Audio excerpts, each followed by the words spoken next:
ఈ రెండింటికి మధ్య ఒక సన్నటి విభజన రేఖ ఉంది. రెండింటిని కలిపి మనం చూడలేం. మాజీ డీజీపీ గారు అయితే చెప్పారు, ఏ రైల్వే స్టేషన్ ఎదురుగుండా ఉన్న ఛాయ్ దుకాణం పోయి చూస్తే తెలుస్తుంది వాళ్ళు ఎక్కడి నుంచి వచ్చారో అని.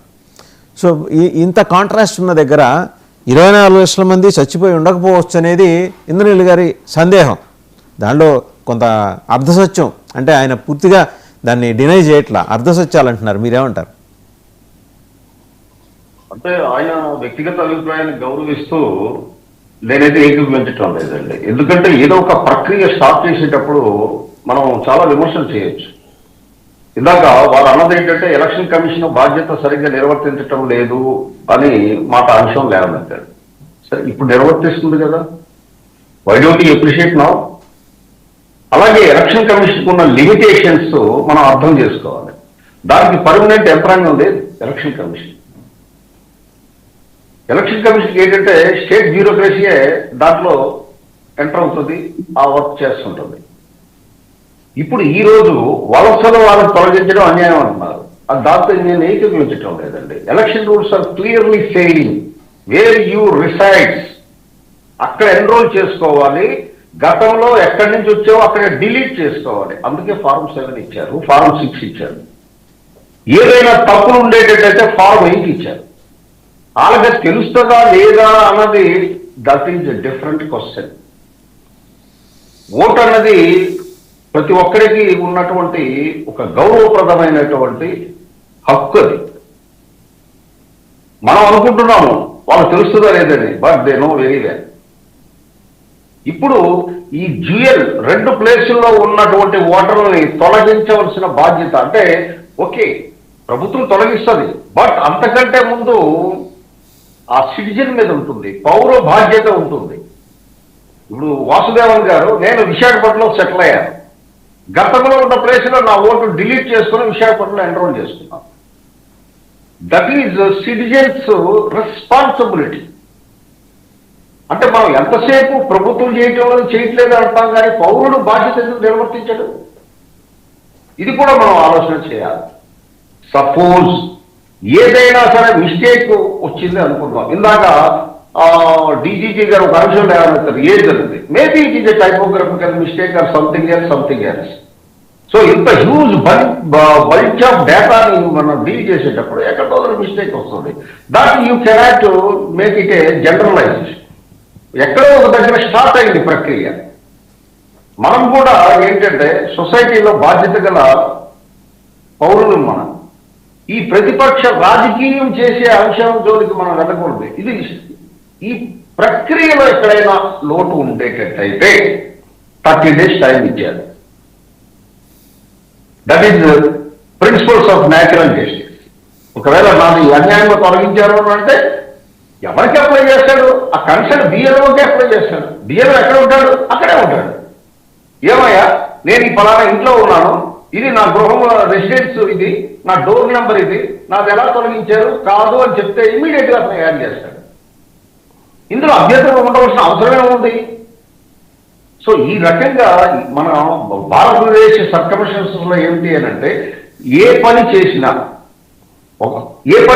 దానికి ఒక విమర్శ వస్తుంటుంది. ఎందుకంటే డెమోక్రసీ ఫుల్ స్వింగ్ లో ఉంటుంది మన ఇండియాలో. ఫ్రీడమ్ ఆఫ్ స్పీచ్ ఆర్టికల్ 19 బ్రహ్మాండంగా ఉపయోగించుకుంటాం. ఇప్పుడు అదే ఎలక్షన్ కమిషన్ గా టిఎన్ శేషన్ గారు ఉండేటప్పుడు అప్పుడు ఇదే రూల్స్ ఉన్నాయి కదా వాసుదేవన్ గారు. దేశమంతా హైలైట్ చేసింది, రూల్ వైలేట్ చేయడానికి భయపడాలి. Single man, iron man.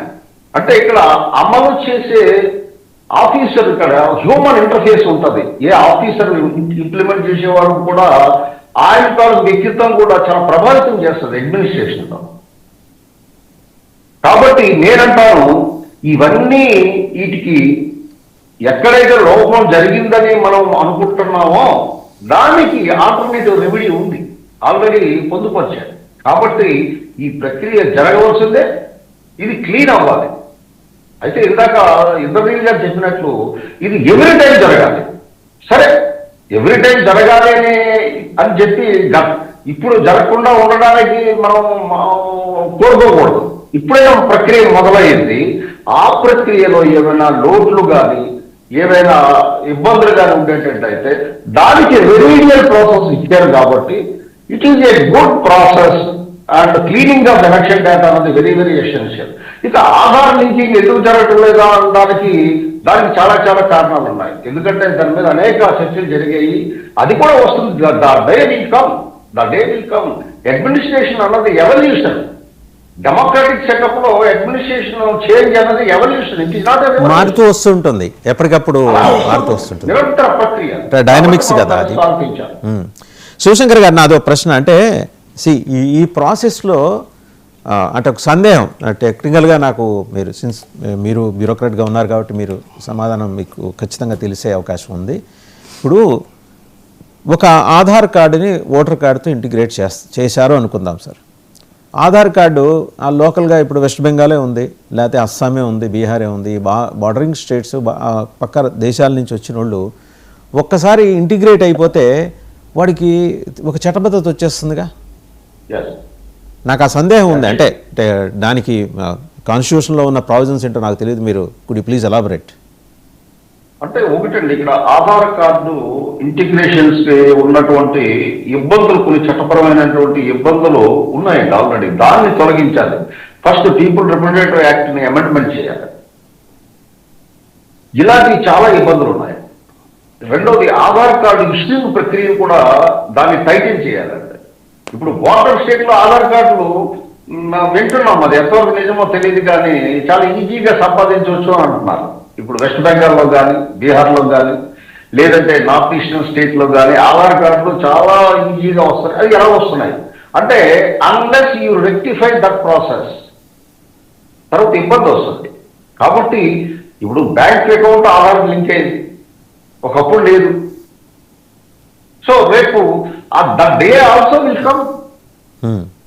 నేను అంటాను, అది కూడా బహుశా ఈ ఎన్నికల ఈ రివిజన్ అయ్యాక దాన్ని తీసుకురావడానికి మనం తీసుకొస్తారని ఆశిద్దాం.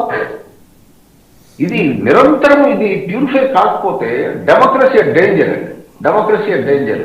ఒకే వ్యక్తి కొన్ని సంవత్సరాలు గెలుస్తుంటాడు. అంటే ఇక్కడ ఏమవుతుందని అంటే బోకస్ ఓట్లు అన్నది మన ఆంధ్రప్రదేశ్లో కూడా ఉన్నాయండి చాలా నియోజకవర్గాలు. నేను being a politician this controversial statement. అది అందరికీ తెలుసు, ఎవ్రీబడి నోస్. రెండోది, చాలా మంది తెలంగాణలో ఓట్లు ఉంటాయి, ఆంధ్రలో ఓట్లు ఉంటాయి.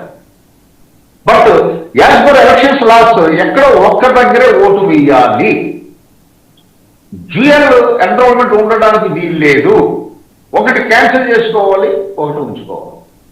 నేను హైదరాబాద్ లో నివాసం ఉంటాను, హైదరాబాద్ లో నా ఎకనామిక్ యాక్టివిటీ ఎవ్రీథింగ్ ఉంటుంది, కానీ నేను వచ్చి విజయవాడలో ఓటేస్తుంటాను, హైదరాబాద్ లో కూడా ఓటేస్తాను అంటే law will not permit. Right.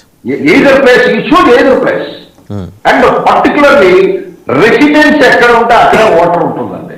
That is clearly enshrined in the law. Right. Sir, ఒక పొలిటికల్ యాంగిల్లో మరో ప్రశ్న సార్. అంటే ఇప్పటిదాకా మనం టెక్నికాలిటీసు లెగాలిటీసు మాట్లాడుకున్నాం. పొలిటికల్గా యాజ్ మమతా బెనర్జీస్ ఆవిడ రైజ్ చేసిన అప్రహెన్షన్స్ ప్రకారం 1.5 ఓట్లు తొలగించే సూచన ఏమన్నా అక్కడ కనిపిస్తుందా మీకు? ఇప్పుడు 1.5 ఆధార ఎస్టిమేషన్ ఇచ్చింది, ఆమెకు తెలుసా 1.5 బోగస్ ఓట్లు చేర్పించిందా? How it is possible Vasudevan గారు?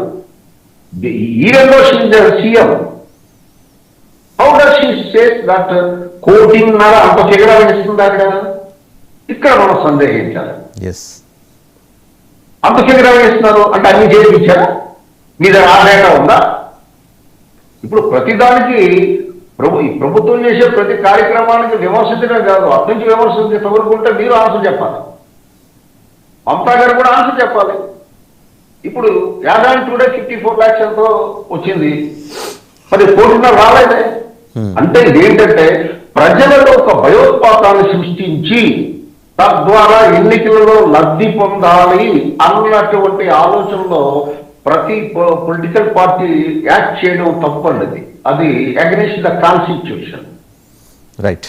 Free and fair election constitution define చేస్తుంది. ఫ్రీ అండ్ ఫెయిర్ ఎలక్షన్, దాని మీద అనేక సుప్రీంకోర్టు హైకోర్టు జడ్జిమెంట్స్ ఉన్నాయి. అది ముందు పొలిటీషియన్స్ బాధ్యతాయుతంగా తెలుసుకోవాలి. అంతేగాని ఫ్రీడమ్ ఆఫ్ స్పీచ్ ఉంది కదా అని ఇష్టం వచ్చినట్టు మాట్లాడి ప్రజలను తప్పుదోవ పట్టించే మార్గాన్ని వెతుక్కోకూడదు. రైట్ అండి. ఒకసారి డాక్టర్ బిఎన్ రమేష్ గారి దగ్గర డాక్టర్ బిఎన్ రమేష్ గారు పొలిటికల్